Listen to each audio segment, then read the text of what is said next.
So government ఎందుకు action తీసుకోవట్లేదు అనేది అందరికీ తెలుసండి. తను ఇప్పుడు ఉన్న ప్రభుత్వంలో ఉన్నారు కాబట్టి కంపల్సరీ అలాంటి వాళ్ళకి గవర్నమెంట్ అనేది సపోర్ట్ చేస్తుంది. సో ఖచ్చితంగా దీన్ని మేము ఖండిస్తున్నాము. గవర్నమెంట్ అనేది ఒక అమ్మాయికి అంటే మైనర్ అమ్మాయా ఏంటి అనేది మనకి ఇంకా ఇన్ఫర్మేషన్ రాలేదు. సో ఆమె ఒకవేళ మైనర్ బాలిక అయినా ఇంకేదైనా కూడా బండి సంజయ్ కుమారుడు అలా చేయడం మాత్రం కరెక్ట్ కాదని మేము అనుకుంటున్నాము. సో యాజ్ ఏ ఉమెన్ గా సో ఇది మాత్రం ఏ విధంగా కరెక్ట్ కాదు. సో ఆయన చేసింది కఠిన చర్యలు కంపల్సరీగా తీసుకోవాలని మేము మనస్ఫూర్తిగా కోరుకుంటున్నాం. ఈ విషయాన్ని మాత్రం మేము అస్సలు వదిలేయలేము. టీఆర్ఎస్ పార్టీ నుండి ఖచ్చితంగా మేము దాని గురించి మాట్లాడాల్సి ఉంటది. మేము ఆ అమ్మాయికి న్యాయం జరిగే వరకు మేము పోరాడుతూనే ఉంటాము. సో గవర్నమెంట్ అనేది ఖచ్చితంగా ఒక డెసిషన్ తీసుకొని అబ్బాయికి అనేది కఠినంగా చర్యలు తీసుకోవాలని మేము మనస్ఫూర్తిగా కోరుకుంటున్నాం. ఎందుకనంటే ఒకటే పార్టీ కదండి, ఇప్పుడు ఎవరికి సంబంధించిన పార్టీలు వాళ్ళకే సపోర్ట్ చేసుకుంటారు కదా. సో ఇంకేదైనా పార్టీలు ఉంటే నార్మల్ గా శారీస్ కట్టుకున్నా గానీ ఇంకేదన్నా గానీ దాని మీద రూమర్స్ క్రియేట్ చేసి మాట్లాడడం వీళ్ళకి జరుగుతుంది కానీ బీజేపీ వాళ్ళు ఇంకా ఎవరైనా కూడా సో ఒక పార్టీ గురించి ఒకరు విమర్శించుకోవడం జరుగుతుంది కానీ మరి వాళ్ళ పార్టీకి వాళ్ళు సపోర్ట్ చేసుకున్నట్టు ఇంకొక పార్టీ ఉన్న ఉమెన్స్ కి కానీ ఇంకేదన్నా కానీ సమస్యలు ప్రజల సమస్యలు కూడా సో వాళ్ళ సమస్య అని ఎందుకు తీసుకోవట్లేదు.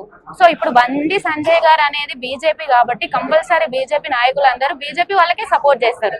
సో అట్లా కాకుండా ఉమెన్స్ గానీ ఇంకెవరైనా గానీ ఒక యాజ్ ఏ ఉమెన్ గా మనం సపోర్ట్ చేస్తూ మరొక ఉమెన్ కి ఇలాంటి పరిస్థితి రాకుండా చూసుకోవాలనే ఇంటెన్షన్ వాళ్ళకు ఉంటే ఈ రోజు వాళ్ళకి సపోర్ట్ చేయరు. హనీ ట్రాప్ చేయడానికి ఆయన ఏమైనా చిన్నపిల్లడా అండి? హనీ ట్రాప్ ఎలా చేస్తారు? ఇప్పుడు తను మాట్లాడిందేమో అమ్మాయి, ఇతనే హనీ ట్రాప్ చేసి ఉండొచ్చు కదా. సో హనీ ట్రాప్ అమ్మాయి చేసి అమ్మాయి రోజు రోడ్ మీద పడి నాకు ఇలాంటి ఇష్యూ అయిందండి, మరి ఒక అమ్మాయే కదా, లేడీ కదా, మైనర్ బాలిక నాకు ఈ ప్రాబ్లం వచ్చింది అంటే రేపు ఆమె భవిష్యత్తుకి ప్రాబ్లం కదా.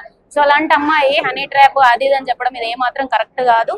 సో అబ్బాయి చేసింది మాత్రం ఎంత మాత్రం కరెక్ట్ కాదు. సో కంపల్సరీ గవర్నమెంట్ అనేది చర్యలు తీసుకోవాలి. సో ఖచ్చితంగా దీన్ని అయితే మేము ఖండిస్తున్నామండి. సో బీజేపీ పార్టీ అనేది కాదండి, అసలు మన భారతదేశంలోనే ఇలాంటి ఇష్యూస్ అనేవి చాలా ఉన్నాయి. ఏ గవర్నమెంట్ అయినా కూడా ఏ పార్టీ వాళ్ళకి వాళ్ళు సపోర్ట్ చేసుకోవడం అనేది వాళ్ళు ఈ పొజిషన్లు ఉన్నారు ఆ పొజిషన్లు ఉన్నది కాకుండా మరి ఎందుకు వస్తారండి ఆ పార్టీ ఈ పార్టీ అనేది? మన ప్రజలకి మంచి చేయడానికే రావాలి కదా. సో మంచి చేయడానికి వచ్చినప్పుడు ఏ పార్టీ అనేది చూసుకోకుండా సో గవర్నమెంట్ అనేది కఠిన చర్యలు కంపల్సరీ తీసుకోవాలి వాళ్ళ మీద.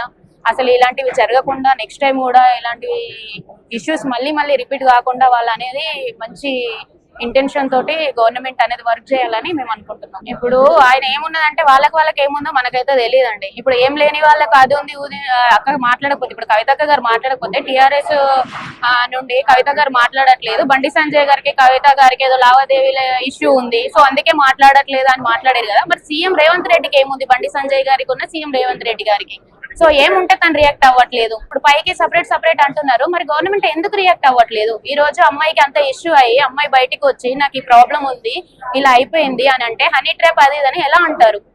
సో గవర్నమెంట్ అనేది ఏం చేస్తుంది? నిద్రపోతుందా? ఎప్పుడు బయటకు వస్తారు? ఇంకా మనం ఎప్పుడు సమాజం ఎప్పుడు బాగుపడుతుంది? ప్రజలకు ఎప్పుడు సపోర్ట్ ఉంటుంది గవర్నమెంట్ అనేది? అసలు రేవంత్ రెడ్డి గవర్నమెంట్ అనేది వరస్ట్ ఉంది కదండి, అందరూ తెలుసు కదా. ఇప్పుడు పేద ప్రజలకు ఏం లేదు, ఉన్న వాళ్ళకే చట్టాలు అనేవి పని చేస్తున్నాయి, మరి పేద వాళ్ళకి ఎప్పుడు వర్క్ చేస్తారు? ఇంకా అందుకే కదా కవితక్క లాంటి వాళ్ళు బయటకు వచ్చింది ఈ రోజు. సో పేదలకి కానీ స్టూడెంట్స్ కి ఇంకా మహిళలకి అన్ని విధాలుగా సపోర్ట్ ఉండాలి అని చెప్పి తను ముందుకు వస్తే ఈ రోజు తనని అంత విమర్శించడం కరెక్ట్ కాదు కదా. Thank you so much.